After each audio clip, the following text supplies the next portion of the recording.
அனைவருக்கும் எனது அன்பு கலந்த வணக்கங்கள். நான் உங்கள் அஸ்ட்ரோ சின்னதுரை, பிளிமிசை கூத்தூர், பெரம்பலூர் மாவட்டம்.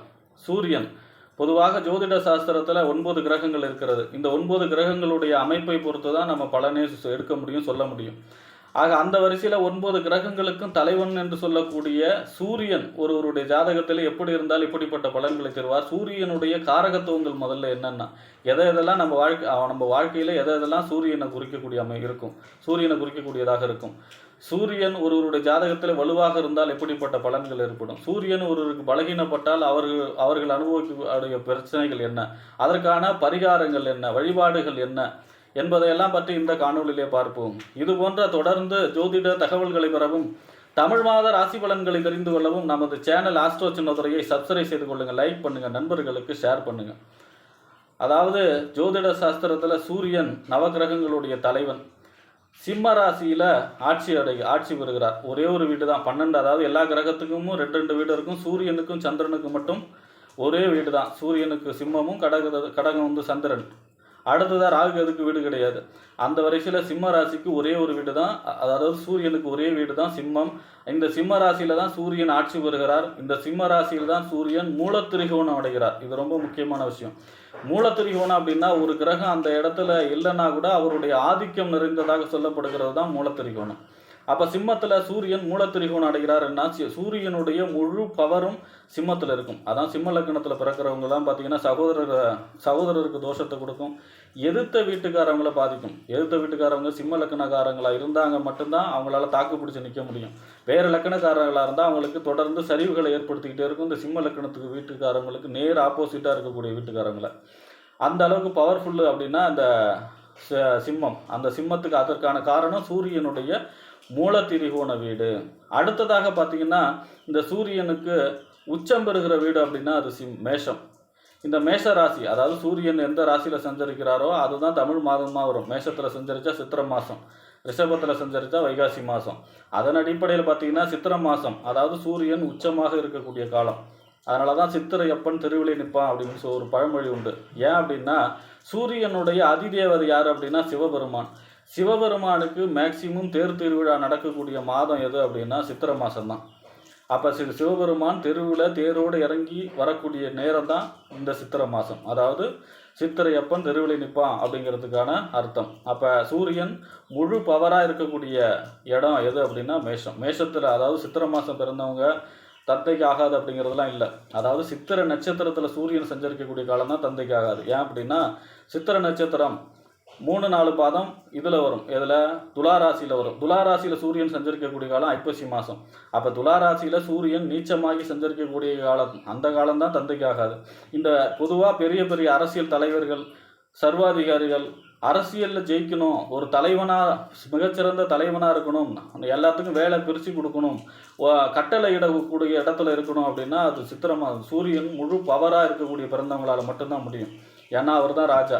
ஒரு பொருள் பக்கத்துலேயே இருந்தால் கூட அது பக்கத்தில் அதை தன்னால் எடுக்க முடியும். ஆனாலும் வேற ஒருத்தரை கூப்பிட்டு எடுத்து கொடுக்க சொல்கிறாங்க இல்லையா, அந்த ராஜாங்கிற அந்த பவர், அதாவது புகழ், அந்தஸ்து, கௌரவம். இவர் பேரை சொன்னாலே அந்த ஏரியாவுக்கு தெரியும். இவருக்கு தனியாக அட்ரஸ், ஒரு கோடு நம்பர், ரோடு நம்பர்லாம் தேவையில்லை. இவருடைய பேர் தான் அந்த ஏரியாவுக்கே அடையாளமாக இருக்கக்கூடிய அமைப்பு. இது எல்லாமே பார்த்தீங்கன்னா இந்த சூரியனுடைய புகழ், அந்தஸ்து, கௌரவத்தை சொல்லக்கூடியது. அப்போ சித்திரை மாதம் என்பது சூரியனுடைய முழு பவரோடு இருக்கக்கூடிய மாதம். அப்போ சித்திரை மாதம் என்பது சிவபெருமானுக்கு வழிபாடு நடக்கக்கூடிய மாதம். அடுத்ததாக பார்த்தீங்கன்னா துளாராசியில் நீச்சமாவார். துளாராசி ஐப்பசி மாதம் முழுமையான நீச்சமாவார். அப்போ அந்த நேரத்தில் பார்த்தீங்கன்னா சூரியன் நீச்சமாகக்கூடிய காலம் என்பது ஐப்பசி மாதம். அதாவது அதுலேயும் குறிப்பாக அந்த சித்திரை கடைசி 3-4 பாதம். அதனால தான் சித்திரைன்னு சொல்லி சித்திரை மாதமானது. அதன் அடிப்படையில் பார்த்தீங்கன்னா துளாராசியில் நீச்சமாகிறாரு. அடுத்தது சூரியன் வந்து வட்ட வடிவம் கொண்டவர். அதே மாதிரி எருக்க மரத்துக்கு சொல்லக்கூடியவர். அதாவது சூரியன் ஒருத்தருக்கு பலவீனமாக இருக்குது அப்படின்னா எருக்க மரம் நட்டு வளர்த்து அதை பராமரிச்சுட்டு வந்தாலே அதுவே சூரியனுக்கு செய்யக்கூடிய பரிகாரம் தான். சூரியன்னா யார்? தந்தைனா நம்ம குடும்ப தலைவன், நமக்கு அப்பா, நமக்கு மேலே வேலை சொல்லக்கூடிய, நம்மளை வந்து வேலை வாங்கக்கூடிய எல்லாமே பார்த்திங்கன்னா இந்த சூரியனை சொல்லக்கூடியவர்கள் தான். சூரியனுடைய ஆதிக்கம். கட்சியாக இருக்கட்டும், அதில் வட்டம், மாவட்டம், எந்த பதவியில் இருக்கட்டும், முதலமைச்சராக இருக்கட்டும், யாராக இருந்தாலும், அதாவது அரசியல் அரசாங்கம் அப்படி அரசு அதிகாரியாக வேலை செய்கிறது குரு. அரசாங்கமே அதாவது ஒரு ராஜாவாக இருக்கக்கூடியவர் யார் அப்படின்னா சூரியன் தான். அரசியல்வாதிகளாக இருக்கக்கூடியவர் யாருன்னா சூரியன் தான். அரசாங்கம் யாருன்னா சூரியன் தான். அப்போ அரசாங்கத்துடைய முழு பவர் யார்கிட்ட இருக்குன்னா சூரியன் தான். ஏன்னா நவகிரகத்துடைய தலைவன் அவர் தான். அப்போ குடும்ப தலைவன் அவர் தான். நமக்கு வேலை செய்ய சொல்லக்கூடியவங்க எல்லாமே தலைவர் தான். அப்பா தன்னுடைய தந்தை சூரியனை குறிக்கக்கூடியது தான். நம்மளுடைய கண்கள், ஏன்னா சூரியனாலே ஒளிக்கிரகம் இல்லையா, மற்றவங்களுக்கு வெளிச்சம் காட்டக்கூடியது. நம்ம உடம்புல நமக்கு வெளிச்சம் காட்டக்கூடியது கண்ணு தான். நம்ம கண்ணை சொல்லக்கூடிய கிரகம் எதுனா சூரியன் தான். சூரியன் கெட்டுட்டா கண்ணாடி சின்ன வயசுலேயே கண்ணாடி போடக்கூடிய அமைப்பு வந்துடும். அதனால் சூரியன் தான் கண்ணை குறிக்கக்கூடியது. அதனால தான் சூரிய நமஸ்காரம் செய்யணும். சூரியன் சம்பந்தமான வழிபாடு செய்யும் பொழுது கண் பாதிக்கப்படாமல் இருக்கும். அதே மாதிரி பார்த்திங்கன்னா நம்மளுக்கு நம்மளுடைய இதயம், எலும்பு, முக்கியமாக ஸ்பைனல் கார்டு, முதுகெலும்பு சொல்லக்கூடிய உடல் பாகத்தில் முதுகெலும்பை சொல்லக்கூடியது யார் அப்படின்னா இந்த சூரியன் தான். ஏன்னா முதுகெலும்பு ஸ்பைனல் கார்டுன்னு சொல்லுவாங்க இல்லையா, நம்ம உடம்புல இருக்கக்கூடிய எல்லா எலும்பு சொல்லக்கூடியதும், அதுலேயும் முக்கியமாக நம்மளுடைய முதுகெலும்பை சொல்லக்கூடியதும் இந்த சூரியன் தான். சூரியன் பலவீனப்பட்டால் கண்டிப்பாக முதுகெலும்பு பாதிக்கப்படும்.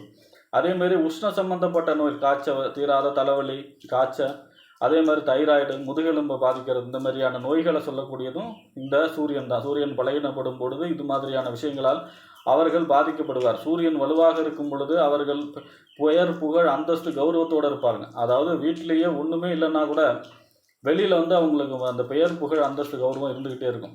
ஒரு ராஜா என்ன பண்ணுவார், யார் வந்தாலும் தனக்கு இருக்கா இல்லையான்னு பார்க்க மாட்டார், எடுத்து மற்றவங்களுக்காக கொடுத்துருவார். தன்னை புகழ்ந்து சொன்னால் போதும், மற்றவங்களுக்காக எடுத்து கொடுத்துருவார் இல்லையா, அதான் அந்த சூரியன். அதாவது தன்னை வீட்டில் எதுவுமே இல்லைன்னா கூட மற்றவங்களுக்காக அதை உடனே கொடுத்துருவார், அந்த கௌரவத்துக்காக கொடுத்துருவார். அந்த என்ன சொல்கிறது, நீதி, நேர்மை, ஆளுமை திறமை இருக்கும். எந்த ஒரு விஷயத்தையும் எப்படி கொண்டுட்டு போகணும், இவங்களை எப்படி வழிநடத்தணும், அந்த மாதிரியான ஆளுமை திறமை, நிர்வாக திறமை, இது எல்லாமே சூரியன் தான் அவருடைய ஜாதகத்தில். அதே மாதிரி பார்த்திங்கன்னா மலை இருக்கு இல்லையா, மலை, காடுகள், மலையில் இருக்கக்கூடிய கோயிலெலாம் பார்த்திங்கன்னா சூரியனோட அம்சம்தான்.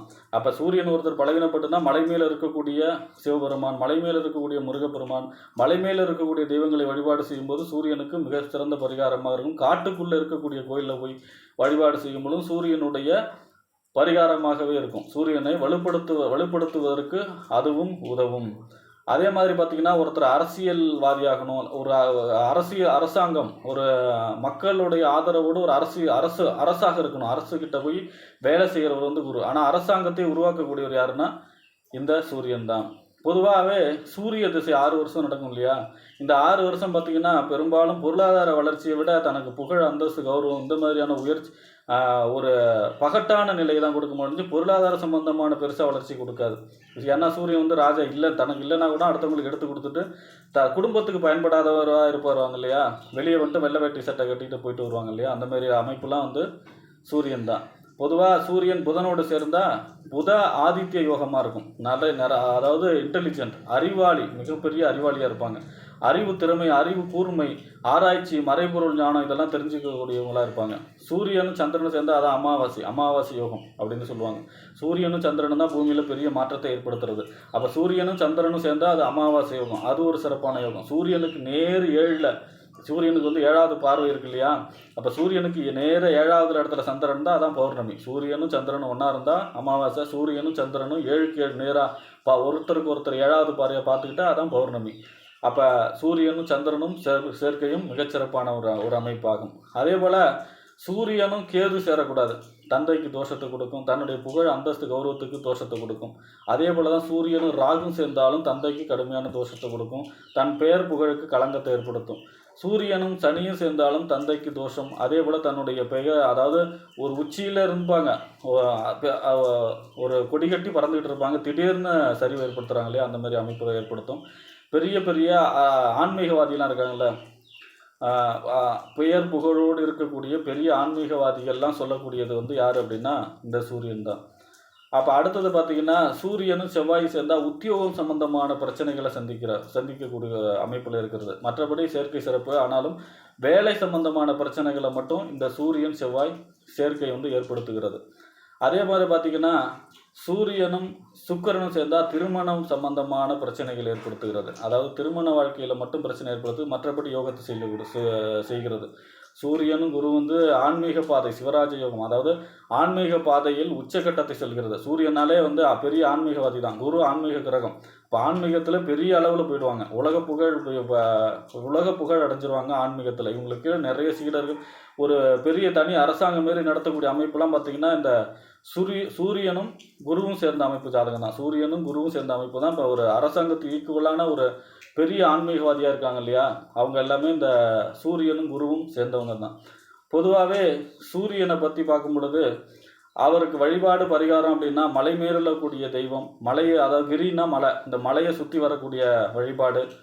அதே மாதிரி பார்த்திங்கன்னா சிவபெருமான் வழிபாடு. சிவன், ஏன்னா சூரியனுடைய அதிதேவதை வந்து ருத்ரன், சிவன். அப்போ சிவபெருமான் வழிபாடு செய்யும் பொழுதும், கோதுமை தானம் செய்யும் பொழுதும், ஆடுதுறை சூரியனார் கோயில் போய் ஞாயிற்றுக்கிழமையில் சிவப்பு பட்டும் அரளிப்பூ மாலையும் போட்டு வழிபாடு செய்வதும் சூரியனுக்கு மிகச்சிறந்த வழிபாடு பரிகாரமாக இருக்கும்.